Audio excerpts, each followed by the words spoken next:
Hello students, welcome to Momentum class Rohtak. बेटा class 12 के बच्चों के लिए आज हम स्टार्ट कर रहे हैं मैट्रिक्स के सीबीएसई में आए हुए प्रीवियस ईयर क्वेश्चंस। दो तीन वीडियो के अंदर इनको खत्म कर देंगे बेटा। उसके बाद मैट्रिक्स टॉपिक की फिर एनडीए वाली एक पीपीटी आएगी, फिर आपके पास एक जेई वाली आएगी। तो इस प्रोसेस से हम चलेंगे ताकि आपका बोर्ड का भी कंपटीशन का भी वीडियोज आपके पास आते रहे। तो आज मैं करने वाला हूं आपके साथ मैट्रिक्स के कुछ छोटे छोटे क्वेश्चन, एक एक नंबर के आए हुए 10-12 क्वेश्चन जो सीबीएसई के अंदर पूछे गए थे। तो देखो बेटा, सबसे पहला क्वेश्चन है क्वेश्चन नंबर 1 की मैं बात करता हूँ। क्वेश्चन नंबर 1 क्या लिखा हुआ है? ये क्वेश्चन आपका आया था बेटा ऑल इंडिया सीबीएसई के अंदर आया हुआ है 2019 में। पार्ट सी के अंदर क्या है कि आपको ए मैट्रिक्स गिवन है, आपको मैट्रिक्स ए गिवन है और कुछ कंडीशन गिवन है, इसको हमें प्रूव करना है। तो कंडीशन क्या है बेटा? कंडीशन गिवन है a-2 टाइम आई का मतलब आइडेंटिटी मैट्रिक्स, इसकी मल्टीप्लाई कर दे a-3 टाइम आइडेंटिटी मैट्रिक्स के, तो कह रहा है 0 आएगा, मतलब 0 मैट्रिक्स आएगा। ये बात आपको प्रूव करनी है। ठीक है जी, कोई दिक्कत नहीं बेटा। तो इसके बाद क्या हो जाएगा, यहाँ पे हम इसमें ए मैट्रिक्स की वैल्यू रखेंगे। क्या है ए मैट्रिक्स की वैल्यू बेटा? देखो ध्यान से देखो, आप यहाँ पे क्या हो जाएगा आपके पास, ये ए मैट्रिक्स की वैल्यू रख देते हैं। ठीक है जी। तो क्या है मैट्रिक्स है? मैट्रिक्स आपके पास है 4 2 -1 0। ठीक है, ए माइनस में 2 टाइम आइडेंटिटी मैट्रिक्स, तो ऑब्वियस सी बात है आइडेंटिटी मैट्रिक्स में 2 क्रॉस 2 का ही लेंगे क्योंकि सेम ऑर्डर में सेम ऑर्डर सब्ट्रैक्ट होता है। उसके बाद क्या लिखो फिर ए मैट्रिक्स, तो फिर ए मैट्रिक्स लिख देते हैं बेटा। ठीक है जी। अच्छा यहाँ पे 1 है, ये यहाँ पे 0 नहीं है, 1 है यहाँ पे। ठीक है, तो यहाँ पे उसके बाद क्या आ जाएगा बेटा? 1 आ जाएगा। एंड देन यहाँ पर कितना हो जाएगा फिर यहाँ पे आपका -1 1, और उसके बाद लिखा हुआ है -3 time identity matrix, identity matrix 1 0 0 1, और ऐसे करके आपको इसको इक्वल टू 0 मैट्रिक्स प्रूव करना है। ठीक है जी। चलो आगे सोल्व करते हैं। तो बेटा ये 2 मल्टीप्लाई होगा, ठीक है ना, पहले ये 2 मल्टीप्लाई हो जाएगा, तो क्या आ जाएगा आपके पास 4 2 -1 1, ये मैट्रिक्स है, और 2 मल्टीप्लाई कर देंगे अंदर तो कितना आ जाएगा 2 0 0 2। उसके बाद फिर ब्रैकेट्स लगा दिए, फिर नेक्स्ट ब्रैकेट क्या आएगा बेटा आगे, इसके अंदर क्या आ जाएगा फिर उसके बाद, तो आपके पास नेक्स्ट हो जाएगा ये 4, ये मैट्रिक्स लिखा हुआ है 4 2 -1 1 as it is, -3 time identity, तो 3 टाइम मल्टीप्लाई करेंगे 3 0 0 3। करेक्ट बात है। तो ये कितना आएगा आगे करेंगे सोल्व, कितना आ जाएगा बेटा आपके पास ये मैट्रिक्स क्या आएगा? देखो 4 कोरस्पोंडिंग, देखो हमेशा मैट्रिक्स आपके एलिमेंट कोरस्पोंडिंग माइनस होते हैं। तो ये पहले वाला एलिमेंट इसमें से ये वाला a11 में से a11 माइनस होगा, तो 4 -2 कितना बचेगा 2। उसके बाद 2 -0 2 बचेगा, -1 -0 ये -1 बचेगा, 1 -2 कितना -1 बचेगा। उसकी मल्टीप्लाई हो रही है अगले मैट्रिक्स, यहाँ से निकालो मैट्रिक्स क्या आएगा 4 -3 बेटा 1 बचेगा, 4 -0 0 नहीं सॉरी 2 -0 कितना आएगा 2 आएगा, -1 -0 -1 आएगा, और 1 -3 कितना आएगा बेटा -2 आएगा। अब मल्टीप्लाई करेंगे, आप मल्टीप्लाई करना बहुत अच्छे से जानते हैं, तो ये वाली रो इसके साथ, तो कितना आ जाएगा 2 और -2, तो कितना आ जाएगा 0। नेक्स्ट क्या आएगा 4 -4 फिर 0, ये कितना आएगा -1 +1 फिर 0। इसकी फिर आगे करेंगे कितना आएगा -2 +2 फिर 0। तो ये आपके पास प्रूव हो गया। तो ये इसका मतलब कौन साइड आ गया? राइट हैंड साइड आ गई। तो यही आपको प्रूव करना था, ठीक है ना। 1 मार्क्स के अंदर क्वेश्चन आए हुए थे, 1 और 2 मार्क्स के अंदर आपके। ठीक है जी। उसके बाद बेटा नेक्स्ट क्वेश्चन देखो, क्वेश्चन नंबर 2। क्वेश्चन नंबर 2 आपका 2017 में आया था। कह रहा है कि फाइंड मैट्रिक्स एक ऐसा ए मैट्रिक्स बताइए कि जब उस मैट्रिक्स की इसके साथ मल्टीप्लाई करो तो ये वाला मैट्रिक्स आना चाहिए।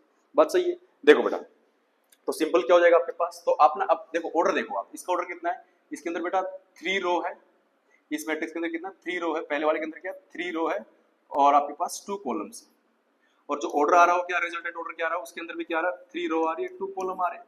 तो स्वाभाविक बात है यहाँ पर जो मैट्रिक्स हम लेंगे है ना, यहाँ पर जो मैट्रिक्स लेना उसका ऑर्डर क्या होना चाहिए। तो देखो इन मल्टीप्लाई करते तो अंदर वाले सेम होना चाहिए, यहाँ पे 2 रो आनी चाहिए। और ये ऑर्डर कैसे आता है, ये ऑर्डर आता है बार बार वाले का, ऐसे बार बार वाले का जो ऑर्डर होता है। तो यहाँ पे कितना 3 आगे से आ गया, तो इससे पीछे से क्या आना चाहिए 2 आना चाहिए। तो मतलब ए मैट्रिक्स जो मुझे कंसीडर करना है वो क्या कंसीडर करना पड़ेगा बेटा 2 + 2 का कोई मैट्रिक्स कंसीडर करना पड़ेगा। ये बात दिमाग में फिट कर लो, ठीक है जी। तो ए मैट्रिक्स मैं लिख लेता हूँ बेटा, क्या लिखता हूँ ए मैट्रिक्स, तो लेट ए मैट्रिक्स कितना ले लेते हैं, let A is, A matrix में बोल देता हूँ कोई A B C D 4 element लेते हैं, ठीक है ना। इनकी वैल्यूज निकालेंगे तो मैट्रिक्स आ जाएगा, ठीक है जी। तो इसके अंदर सब्स्टिट्यूट करते हैं वैल्यूज को, फिर सोल्व करते हैं। तो लिखा हुआ है 2 -1 1 0 -3 4, तो यहाँ पे हम 2 + 2 का मैट्रिक्स क्या आ जाएगा ए बी सी और डी, ठीक है जी। उसको बराबर क्या दे रखा है -1 -8 1 -2 9 22, ठीक है। तो आप पहले मल्टीप्लाई कराओ बेटा, मल्टीप्लाई कराओगे तो क्या आएगा आपके पास, देखो 2a - c, पहला एलिमेंट क्या आएगा 2a - c, आगे मल्टीप्लाई करेंगे क्या आएगा 2b - d। अच्छा उसके बाद नेक्स्ट क्या आएगा a, बस a आएगा केवल, इसकी जब इससे करेंगे तो ठीक है 0 हो जाएगा c के साथ। तो यहाँ पे कितना आएगा b, नेक्स्ट क्या आएगा माइनस का 3a प्लस का 4c, यहाँ पे क्या आएगा माइनस का 3b प्लस का 4d। करेक्ट बात है। तो ये आपके पास आया, ठीक है। इसको किसके बराबर रखेंगे -1 -8 1 -2 9, और ये लास्ट में आपका 22 की होता है, करेक्ट है। अब कॉरस्पॉन्डिंग एलिमेंट को हम बेटा कंपेयर कर देंगे, ठीक है ना। तो कॉरस्पॉन्डिंग एलिमेंट को कंपेयर करके मैं यही सोल्व करने की कोशिश कर रहा हूं। देखो a की वैल्यू यहाँ से कितनी आ जाएगी 1, ठीक है, ए की वैल्यू आ गई 1, ठीक है। एंड देन उसके बाद बी की वैल्यू कितनी आ जाएगी बेटा आपके पास -2, तो बी की वैल्यू आ गया आपके पास बेटा -2। उसके बाद ए और बी आ गया, तो स्टार्टिंग वाले कंपेयर कर दो ये दोनों, तो कितना किया मैंने 2a - c, 2a - c की वैल्यू कितनी आ जाएगी बेटा, 2a - c की वैल्यू -1 आ जाएगी। तो यहाँ पे a की वैल्यू मेरे पास है, तो a की वैल्यू है उसको रख दो यहाँ पे, तो क्या आएगा 2 × 1 - c = -1, तो 2 - c = -1, तो -c = कितना आ जाएगा -3 आ जाएगा, कट जाएगा, तो c कितना है आपके पास, c की वैल्यू 3 आ गई। ऐसे ही बेटा मैं यहाँ कंपेयर करूँगा क्या 2b - d कितना आएगा -8, तो मैं कंपेयर करूंगा 2b - d = ये लिखा हुआ माइनस का 8 लिखा हुआ, ठीक है जी। तो उसके बाद आप एलिमेंट क्या है आपके पास b आया -2, तो 2 टाइम -2 - d = -8, तो -4 - d = -8, तो ये कितना आ जाएगा -4 + 8 = d, तो d कितना आएगा बेटा आपके पास 4 आएगा। तो ये चार एलिमेंट आपके पास a b c d आए, तो a b c d आने का मतलब क्या मेरे पास a मैट्रिक्स आ गया। तो क्या है मेरे पास a मैट्रिक्स यहाँ पे, a की वैल्यू है 1, b की वैल्यू है बेटा -2, c की वैल्यू कितनी है +3 और d की वैल्यू कितनी है 4, तो ये मैट्रिक्स a जब यहाँ मल्टीप्लाई करेंगे इसके साथ तब ये आएगा, ठीक है ना। ये आपका क्वेश्चन नंबर 2 था। अब बात करते हैं इसके बाद बेटा क्वेश्चन नंबर 2 के बाद क्वेश्चन नंबर 3। क्वेश्चन नंबर 3 क्या है कि बताइए ये a मैट्रिक्स गिवन है, तो कह रहा है कि आप अल्फा की वैल्यू बताइए कि a मैट्रिक्स आइडेंटिटी हो जाए। अब आइडेंटिटी मैट्रिक्स क्या 2 × 2 का होगा, ऑब्वियस सी बात है। तो यहाँ पे लिखा हुआ है cos अल्फा, यहाँ लिखा हुआ बेटा क्या माइनस का sin अल्फा, और यहाँ कितना है sin अल्फा, और यहाँ लिखा हुआ cos अल्फा, और ये क्या हो जाना चाहिए, ये कह रहा है आइडेंटिटी होना चाहिए। आइडेंटिटी क्या हो जाएगा बेटा 1 0 0 1 हो जाना चाहिए। तो आप क्या करोगे एलिमेंट्स को कंपेयर करोगे, तो यहाँ से आपका cos अल्फा कितना आएगा बेटा, cos अल्फा की वैल्यू कितनी आ रही है, यहाँ से 1 आ रही है, और sin माइनस sin अल्फा की वैल्यू क्या है, सेकंड एलिमेंट कंपेयर करें तो a12 करेंगे तो ये कंपेयर करेंगे क्या आएगा, ये 0 आना चाहिए। इससे करेंगे तो sin अल्फा 0 आएगा, तो वही आ जाना लास्ट में, मतलब sin अल्फा = 0। तो कहने का मतलब क्या हुआ, इन दोनों को सेटिस्फाई करने वाला ऐसा एलिमेंट कौन सा है, अल्फा क्या लिया जाए, सिंपल सी बात है, अल्फा कितना ले लो 0 ले लो बेटा, अल्फा क्या ले लो 0 लो, क्योंकि अल्फा 0 लोगे तो क्या cos 0 1 और यहाँ पे sin 0 0 है वो सेटिस्फाई। तो अल्फा को क्या लेना पड़ेगा इसके अंदर 0 लेना पड़ेगा। 2010 में ये क्वेश्चन आपका आया था डेली वाले पेपर के अंदर। उसके बाद बेटा नेक्स्ट देखो, ये है कि if A matrix is a 5 element, यदि किसी मैट्रिक्स के 5 एलिमेंट हो, ठीक है ना जी, क्या कह रहा है then write the all possible order. ठीक है, मैं इन जनरल बात बता देता हूं आपको। देखो कोई भी मैट्रिक्स होता है, कोई मैट्रिक्स, मान लीजिए किसी मैट्रिक्स में एक बार 18 क्वेश्चन का भी आया हुआ है, आप ना इसके ना फैक्टर लिख लिया करो, फिर पॉसिबल ऑर्डर अपने आप आ जाएंगे। तो फैक्टर क्या क्या होंगे, सबसे पहले 1 होगा, इसमें फिर 2 होगा, 3 है, उसके बाद कितना बेटा 6 है, 9 है, नंबर का हाफ 18 का हाफ कितना 9, तो नंबर के हाफ के बाद सीधा नंबर फैक्टर होता है, ठीक है ना, ये लिख लिए। ठीक है जी, आप जानते हैं number of row into number of column क्या होता है, नंबर ऑफ एलिमेंट। तो ये मान लीजिए रोज है तो कॉलम क्या आएंगे, तो बताओ किससे मल्टीप्लाई करें कि नंबर ऑफ एलिमेंट 18 आने चाहिए, किससे मल्टीप्लाई करें 18 से करें, और ऐसे ही इसको बताओ किससे मल्टीप्लाई करेंगे 18 आए तो 9 से करें, इसको किससे मल्टीप्लाई करें 18 आए तो किससे करें 6 से करें, ऐसे यहाँ 3 से करेंगे तो 18 आएगा, यहाँ 2 से करेंगे तो 18 आएगा, यहाँ बेटा 1 से करेंगे तो 18 आएगा। तो एक बात मेरे समझ में आई, क्या मेरे समझ में आया कि ये पॉसिबल ऑर्डर हो सकते हैं 1 2 3 4 5 6, मतलब जितने फैक्टर होंगे उतने पॉसिबल ऑर्डर होंगे किसी भी, ठीक है। तो 18 एलिमेंट होंगे जितने होंगे। अब इस क्वेश्चन में क्या पूछा है कि अगर 5 एलिमेंट है तो बताओ, तो 5 कितने फैक्टर है, एक तो 1 एक 2, तो फैक्टर क्या क्या, तो एक तो फैक्टर कितना है 1 है, एक है 5, तो बताओ किससे मल्टीप्लाई करेगी टोटल नंबर ऑफ एलिमेंट 5 हो जाए, तो 5 से, इसको किससे करेगी टोटल एलिमेंट 5 आ जाए 1 से, तो दो पॉसिबल ऑर्डर हो गए। और इन जनरल बात क्या हो जाएगी, इन जनरल यदि p कोई भी प्राइम नंबर है, मतलब नंबर ऑफ एलिमेंट कितने हो, यहाँ पे कोई भी प्राइम नंबर गिवन हो, तो कितने पॉसिबल ऑर्डर होते हैं उसके, दो ही होते हैं, ठीक है ना, कि 1 क्रॉस p और दूसरा कौन सा होता है p क्रॉस 1, इतने दो ही पॉसिबल ऑर्डर होते हैं, ठीक है ना। तो ये आपका क्वेश्चन नंबर 4 था बेटा। उसके बाद हम बात करता हूं बेटा क्वेश्चन नंबर 5 की बात करता हूं। क्वेश्चन नंबर 5 के अंदर क्या है कि देखो मैट्रिक्स मल्टीप्लिकेशन पे क्वेश्चन पूछा गया है कब पॉसिबल है, तो ध्यान रखने की मैं इन जनरल बात बताता हूं, दो मैट्रिक्स मल्टीप्लाई कैसे पॉसिबल होती है। मान लीजिए a मैट्रिक्स ऑर्डर है m क्रॉस n, मल्टीप्लाई में अगर करना है कोई b मैट्रिक्स और मल्टीप्लाई करने के बाद कोई c मैट्रिक्स आएगा, और मानता हूं कि मैं b का ऑर्डर क्या है बेटा p क्रॉस q है, तो कंडीशन देखो कब मल्टीप्लाई होंगे, ये आगे वाले के तो नंबर ऑफ कॉलम, पीछे वाले के नंबर ऑफ रो बराबर होने चाहिए। मतलब क्या होना चाहिए कि n इक्वल टू तो p होना चाहिए पहली बात, ठीक है ना, तभी मल्टीप्लाई होंगे, नेसेसरी कंडीशन है ये मल्टीप्लिकेशन की, ठीक है ना। अब उसके बाद नेक्स्ट बात क्या है कि जो नया मैट्रिक्स जो बनेगा है ना, सी मैट्रिक्स जो आएगा मल्टीप्लाई करके, उसका ऑर्डर क्या आता है, वो आता है बेटा बार बार वाले का, है ना, तो m क्रॉस q ये आपका ऑर्डर आता है, ये ध्यान रखना, ठीक है ना। तो अब इस क्वेश्चन के अंदर आपको क्या पूछा कि इस क्वेश्चन के अंदर क्या है कि a मैट्रिक्स ऑर्डर कितना है 3 क्रॉस 4 है, इसको मल्टीप्लाई करना किसके साथ बेटा b मैट्रिक्स के साथ, और b का ऑर्डर कितना है, b मैट्रिक्स ऑर्डर आपका 4 क्रॉस 3 है, तो बताओ ए बी मैट्रिक्स ये बनेगा, तो ए बी मैट्रिक्स जो भी आएगा ये ए बी मल्टीप्लाई करके ए बी कोई मैट्रिक्स आएगा तो उसका ऑर्डर क्या आएगा बेटा, पहली बात मल्टीप्लाई हो जाएंगे, बिल्कुल हो जाएंगे सर, अंदर वाले सेम है। ऑर्डर क्या आएगा, बाहर बाहर वाला, तो क्या आएगा 3x3 ऑर्डर आएगा। बात समझे नहीं, ए बी लिख दो या सी मैट्रिक्स कोई नया मैट्रिक्स आएगा, ठीक है, तो मैं ए बी लिख देता हूँ, ठीक है, तो 3x3 ऑर्डर उसका आएगा। ये था आपका क्वेश्चन नंबर 5। नेक्स्ट देखो बेटा क्वेश्चन नंबर 6 कह रहा है बताइए के की वैल्यू क्या होगी, ये भी 2013 में आया, के की वैल्यू बताओ भाई, कैसे क्या के की वैल्यू आएगी कि ए का स्क्वायर करे के टाइम ए आ जाए। चलो जी करके देखते हैं, ए का स्क्वायर, तो ए का स्क्वायर पहले निकालो ना बेटा, ए का स्क्वायर क्या आएगा, चलो इसे डायरेक्ट करते हैं, ए का स्क्वायर इक्वल टू के टाइम, ठीक है ना। देखो जी, तो ए का स्क्वायर के टाइम ए की बात कर रहा हूं बेटा, तो यहाँ पे क्या आ जाएगा, दो तरीके हैं इसके, एक दो तरीके और है, लेकिन मैं सिंपल तरीके से बताता हूँ, ठीक है। ए स्क्वायर क्या आएगा, ए की मल्टीप्लाई ए के साथ करेंगे के टाइम ए, सिंपल, ठीक है। ए मैट्रिक्स किसका एक वैल्यू रखो, कितना आएगा 1 -1 -1 करेक्ट बात है। उसके बाद क्या आएगा, फिर ए की मल्टीप्लाई ए रखना है यहाँ पे 1 -1 -1 इज इक्वल टू के टाइम ए मैट्रिक्स, तो ए मैट्रिक्स कितना आएगा 1 -1 -1। तो यहाँ पर आपको क्या करना बेटा, मल्टीप्लाई करो, तो इसकी इससे करोगे तो क्या आएगा 1 और ये कितना आएगा +1 2 हो जाएगा, यहाँ पे करेक्ट बात है। आगे करेंगे तो कितना आएगा -1 और ये आपका आ जाएगा -1 तो माइनस का 2 हो जाएगा। यहाँ पे कितना आएगा बेटा, ये आ जाएगा आपका -1 और -1 माइनस का 2, आगे करेंगे प्लस का 1 प्लस का 2, ये आया ए स्क्वायर इज इक्वल टू के टाइम आइडेंटिटी, तो के के अंदर मल्टीप्लाई करा दो, के माइनस के के, तो के की वैल्यू क्या आएगी यहाँ से देखेंगे, तो के की वैल्यू कितनी आएगी बेटा, यहाँ से कंपेयर कर लो, तो के इज इक्वल टू क्या आ रहा है 2 आ रहा है, करेक्ट बात है ना। अगर कहीं अगर आप ये वाला कंपेयर करोगे तो भी के इक्वल टू 2 आएगा, माइनस माइनस कट जाएगा, तो के की वैल्यू कितनी पॉसिबल है यहाँ पे 2 वैल्यू पॉसिबल है, ठीक है, के इक्वल टू 2। उसके बाद नेक्स्ट क्वेश्चन बेटा क्वेश्चन नंबर 7, ठीक है ना। ये क्वेश्चन है कि write the value of x, केवल एक्स की वैल्यू बताइए, तो सिंपल क्या है, कॉलम मैट्रिक्स गिवन है, basic addition operation, multiplication addition, तो क्या होगा एक्स मैट्रिक्स की मल्टीप्लाई करेंगे 2 से तो क्या आएगा बेटा, यहाँ पे आ जाएगा 2x, यहाँ पे क्या आएगा 3 से करेगा तो 3x, या ध्यान रखना सभी एलिमेंट से मल्टीप्लाई होता है आपका मैट्रिक्स के अंदर, ठीक है ना। ये कौन सा मैट्रिक्स है जिसमें दो रो एक कॉलम है, ऐसे y को अंदर मल्टीप्लाई क्या आएगा माइनस का y, यहाँ पे कितना आ जाएगा प्लस का y इज इक्वल टू कितना आया 10 और यहाँ पे 5, ऐड कर दो बेटा, दो एलिमेंट कैसे होते हैं, कोरस्पॉन्डिंग एलिमेंट ऐड हो जाते हैं, तो क्या आएगा, ये आ जाएगा 2x माइनस का y और नीचे क्या आएगा 3x प्लस का y, ठीक है ना, इज इक्वल टू क्या आ जाएगा 10 और यहाँ पे कितना आ जाएगा 5। अब आप कोरस्पॉन्डिंग एलिमेंट कंपेयर करेंगे बेटा, कंपेयर करेंगे कैसे करेंगे, तो पहले वाला कंपेयर कर लो, क्या आएगा 2x minus y is equal to कितना है 10, दूसरा कितना आया 3x प्लस y कितना आया 5। तो आप क्या करो, यहाँ पे एलिमिनेशन मेथड लगा दो, बेस्ट है x निकालना है, तो देखो इनको ऐड कर दो, ऐड करते ही क्या हो रहा है, ये कितना हो जाएगा 5x, ये कट जाएगा, ये कितना है 15, तो x कितना आ जाएगा यहाँ से, तो 5x इज इक्वल टू 15, तो x क्या आएगा बेटा 3, तो x निकालना था तो हमने सीधा y को एलिमिनेट किया था, ठीक है ना। तो ये था आपका क्वेश्चन नंबर 7।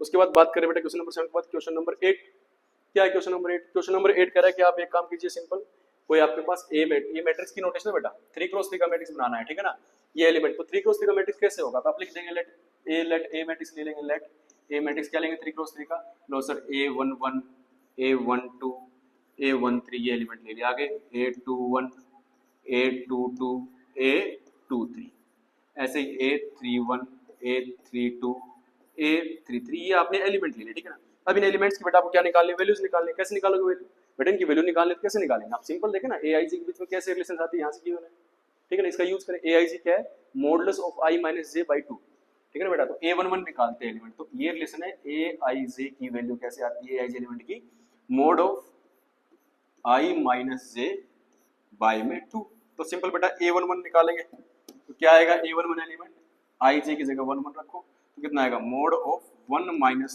1 बाई में 2, है ना। अच्छा पहले मोड नीचे नहीं है, ठीक है ना, तो लगा देते हैं, देखो ये आएगा is equal to modulus of 1 minus 1 by में 2, तो a11 एलिमेंट कितना आएगा 0 का मोड बाई में 2, 0 का मोड क्या होता है 0, तो 0 बाई 2 कितना आएगा बेटा 0, तो a11 एलिमेंट क्या है 0 आया। तो ऐसे ही सिंपल फटाफट में लिख देता हूँ आपके लिए कि ए मैट्रिक्स में क्या क्या एलिमेंट आने वाले, ठीक है, तो पहला 0, नेक्स्ट क्या आना है a12, तो यहाँ रखेंगे क्या 1 माइनस 2 कितना -1 और -1 का मोड कितना हो जाएगा 1, तो ये कितना आएगा 1 बाई 2, आगे a13 तो 1 माइनस 3 कितना हो जाएगा -2 का मोड कितना आ जाएगा 2, तो 2 बाई 2 कितना आएगा 1, नेक्स्ट क्या आएगा a21, तो रखो i की जगह 2 j की जगह 1, तो 2 माइनस 1 1, तो मोड 1 कितना होता है 1, तो 1 बाई 2, अगला क्या आएगा a22, तो सेम एलिमेंट रखेंगे 2 माइनस 2 0 खत्म, ये सारा 0, अगला लिखेंगे a23, तो 2 माइनस 3 कितना आएगा -1 का मोड कितना हो जाएगा 1, तो 1 बाई 2, उसके बाद कितना आएगा बेटा नेक्स्ट है a31, तो 3 माइनस 1 कितना आएगा, सिंपल 3 माइनस 1 कितना आएगा 2, तो मोड 2 कितना 2 होता है 2 बाई 2 कितना आएगा 1, उसके बाद A32 कितना आएगा भाई, तो A3 माइनस 2 कितना आएगा, वही 1/2। और नेक्स्ट कितना आ जाना आपके पास, सेम वाले का 0, तो ये आपके पास ए मैट्रिक्स आ रहा है। ठीक है, ये आपका क्वेश्चन नंबर 8 है। तो 1 मार्क्स के अंदर आते हैं, 1 मार्क्स के क्वेश्चन कर रहा हूँ बेटा आज में। ठीक है, बिल्कुल सिंपल बेसिक क्वेश्चंस। ठीक है, आपका रिवीजन से हो जाए थोड़ा एक्सरसाइज का। अब ये क्वेश्चन देखो, इस क्वेश्चन के अंदर क्या गिवन है, कह रहा है कि आपके पास एक रिलेशन दे दी, ठीक है ना, ऐसे रिलेशन दे दी, कह रहा है कि ए स्क्वायर का मतलब आइडेंटिटी है, तो बताओ सिंपलीफाइड करके वैल्यू क्या आएगी। क्या लिखा हुआ है, ए माइनस आइडेंटिटी का क्यूब प्लस में ए प्लस आइडेंटिटी का क्यूब माइनस 7 टाइम ए की वैल्यू क्या होगी। देखो बेटा, जब भी आइडेंटिटी होती है ना, जो रियल नंबर वाली, ए प्लस बी का होल क्यूब, ए माइनस बी का होल क्यूब, ये मैट्रिक्स में कब होल्ड कर लेना आप, जब ए दूसरे मैट्रिक्स की जगह आइडेंटिटी दे रखा हो। ठीक है ना, अगर ए और बी होता तो फिर ऐसे आप आइडेंटिटी ओपन नहीं कर सकते थे। ठीक है, तो सिंपल ए माइनस बी का होल क्यूब लगा दो यहाँ पे, ए क्यूब तो क्या आएगा माइनस बी क्यूब, उसके बाद क्या आएगा माइनस का 3a स्क्वायर बी, तो 3a स्क्वायर और बी, उसके बाद क्या आएगा प्लस का 3ab स्क्वायर, ये आया पहले वाला। ऐसे दूसरे का पार्ट ओपन करते हैं, a प्लस बी का होल क्यूब, वो क्या होता है, ये होता है a क्यूब प्लस का b क्यूब प्लस का 3a स्क्वायर बी प्लस का 3ab स्क्वायर और माइनस 7 टाइम a मैट्रिक्स। ठीक है ना, देखो ध्यान से, यहाँ जो कैंसिल हो उसको पहले कैंसिल करो। देखो तो ये देखो a का स्क्वायर कितना दे रखा है, आइडेंटिटी है, तो बेटा a स्क्वायर यदि आपका आइडेंटिटी है तो ऑब्वियस सी बात है ए स्क्वायर क्या है, आइडेंटिटी है, तो आपका ए क्यूब क्या होगा, दोनों साइड ए से मल्टीप्लाई कर दिया तो कितना आएगा, आइडेंटिटी इनटू ए, तो ये कितना हो जाएगा, ए क्यूब इज इक्वल टू क्या आएगा, ए ही मैट्रिक्स आएगा। ये ध्यान रखना, तो रिप्लेस कर दो फटाफट वैल्यूज को बेटा, क्या आएगी बोलो, ए क्यूब की जगह क्या रख सकते हैं हम, ए रख सकते हैं, आइडेंटिटी क्यूब जानते हैं आइडेंटिटी होता है, आइडेंटिटी ए स्क्वायर की वैल्यू कितनी रखी है उसने, खुद आइडेंटिटी दे रखी है, 3 time identity into identity plus में 3 टाइम ए, आइडेंटिटी का स्क्वायर क्या होता है, वापस से ए होता है, ए क्यूब की वैल्यू कितनी हो गई, ए हो गई, प्लस में आइडेंटिटी का cube identity plus 3 time a square की वैल्यू कितनी रखी है, आइडेंटिटी दे रखी है, तो 3 time identity into identity plus 3 time a, और आइडेंटिटी कितना होता है, आइडेंटिटी का स्क्वायर आइडेंटिटी होता है, माइनस 7 टाइम ए, करेक्ट बात है। तो ये कितना हो जाएगा बेटा, a minus identity minus 3 time identity plus 3 time a plus identity plus 3 time identity plus 3 time a minus का 7। तो ए कितनी बार आया बेटा, ध्यान से देखो इसके अंदर, 1a 4a 5a 8a 8a minus 7 है, तो a बचेगा। आइडेंटिटी कितनी बार आया, माइनस का 4i हो गया, और ये कितना हो जाएगा, फिर ये काट लो ना, ये कैंसिल हो रहा है। ठीक है, ये इससे कैंसिल हो रहा है, बहुत बढ़िया, नाइस। ठीक है, तो सिंपल क्या बचा, तो आपके पास ए ही बचा बेटा, फिर सिंपल ए ही बचा, तो ये आपके पास इसका सिंप्लीफिकेशन है। ठीक है ना, तो ये हो जाएगा पास a, और उसके बाद कितना आया 4a 5a और 8a। ठीक है, करेक्ट है, तो ये आपका आंसर आ गया। ठीक है, क्वेश्चन नंबर 9 का बेटा। अब मैं बात कर रहा हूँ क्वेश्चन नंबर 10 की बात कर रहा हूँ। देखो क्वेश्चन नंबर 10, ये क्वेश्चन नंबर 10 का, the element of 3x3 matrix, 3x3 का मैट्रिक्स है ऐसे ऐसे, तो A32 एलिमेंट बताओ, सिर्फ A32, तो ये कंडीशन है बेटा, A32 तो I की जगह कितना रखो 3, J की जगह 2, तो कितना आएगा 1/2 modulus of minus 3 time I की जगह 3 प्लस J की जगह कितना रखना है 2, तो ये कितना आ जाएगा 1 माइनस 9 प्लस 2, तो कितना आ जाएगा बेटा 1/2 माइनस 7, कितना आएगा 7, 1/2 मोड 7 कितना होता है 7, क्या आ जाएगा 7/2 आ जाएगा, करेक्ट है ना। तो ये आपके पास एलिमेंट है क्वेश्चन नंबर 10। क्वेश्चन नंबर 11 की बात कर ले बेटा, 11 के अंदर क्या आ जाएगा 3a और ये दे रखा b, तो ये तो आपके पास है b मैट्रिक्स। ठीक है, ये है 3a माइनस b, तो पूछा क्या, a की वैल्यू पूछी, तो दे रखा है 3a, a की वैल्यू पूछी है, minus b is equal to 5011, सही बात है, तो 3a कितना आ जाएगा b प्लस में 5011, b की वैल्यू रख दो भाई, क्या है कि b की वैल्यू 4325 और प्लस में 5011, सिंप्लीफाई करो बेटा, क्या आएगा 3 time a is equal to क्या आ जाएगा, ऐड हो जाएंगे 4 3 4 5 9 9 3 प्लस 0 3, ये 3 और ये 6, 3 से डिवाइड करेंगे बेटा, 3 से हर एक एलिमेंट डिवाइड हो जाएगा, तो कितना 3 कॉमन ले लो, हर एक एलिमेंट से कॉमन आता है तो कितना आएगा 3 1 1 2 बचेगा, ये 3 3 कट गया बेटा, ये आपके पास ये बचा, दिस इज ए मैट्रिक्स 3 1 1 2, ये है आपके पास ये मैट्रिक्स। बात समझा है, ये है क्वेश्चन नंबर 11 बेटा। उसके बाद बात कर रहा हूँ क्वेश्चन नंबर 12 की, क्या है क्वेश्चन नंबर 12, ये है क्वेश्चन नंबर 12, किसकी वैल्यू बतानी है आपको, इसके अंदर x माइनस वाई की वैल्यू बतानी है, ठीक है। ठीक है, क्वेश्चन सॉल्व करना स्टार्ट करेंगे बेटा। क्या आ जाएगा, 2 से पहले मल्टीप्लाई होगा, कितना आएगा 2, 2 इंटू 3 6, 2 इंटू 0 0, ये 2x। उसके बाद क्या आएगा प्लस में आगे, ये कितना है y plus 0 1 is equal to क्या रखना है 5 6 1 8, करेक्ट है बेटा। अब एलिमेंट ऐड हो जाएंगे, क्या आएगा 2 प्लस वाई, नेक्स्ट क्या आएगा 6 प्लस 0, अगला क्या आ जाएगा 0 प्लस 1, अगला आएगा 2x प्लस 2, तो किसके इक्वल हो जाएगा 5 6 1 8। हाँ तो पहला एलिमेंट कितना आ जाएगा बेटा 2 plus y is equal to 5, तो वाई की वैल्यू यहाँ से कितनी आएगी 3। ऐसे x की वैल्यू निकालने बेटा, यहाँ से कंपेयर कर लो, 2x प्लस 2 इक्वल टू 8, तो क्या हो जाएगा आपके पास 2x इज इक्वल टू 6, तो x कितना आया आपके पास 3। वैल्यू किसकी बतानी थी हमें बेटा x माइनस वाई की वैल्यू, तो क्या आ जाएगा x माइनस वाई कितना आएगा आपके पास 3 minus 3 which is equal to 0, तो आपका ये आंसर, ठीक है ना। आई थिंक बेटा यही तक क्वेश्चन। आई होप आप बच्चों को बेटा ये सीबीएसई के प्रीवियस क्वेश्चंस थे 1 1 मार्क्स के, कुछ अगली वीडियो में कुछ और अच्छे क्वेश्चन ऐड करेंगे, ठीक है ना। तो आप अच्छे से समझें, इन क्वेश्चंस को नोट करें, एक नोटबुक बनाएं, और ये पिछले सालों में आए हुए क्वेश्चन से ऐसे कुछ क्वेश्चन आपको देखने को मिलेंगे इस चैप्टर से, ठीक है। आई होप आपको ये वीडियो समझ में आया होगा, ठीक है जी। वीडियो को लाइक करो बेटा, चैनल को सब्सक्राइब करो, थैंक यू सो मच।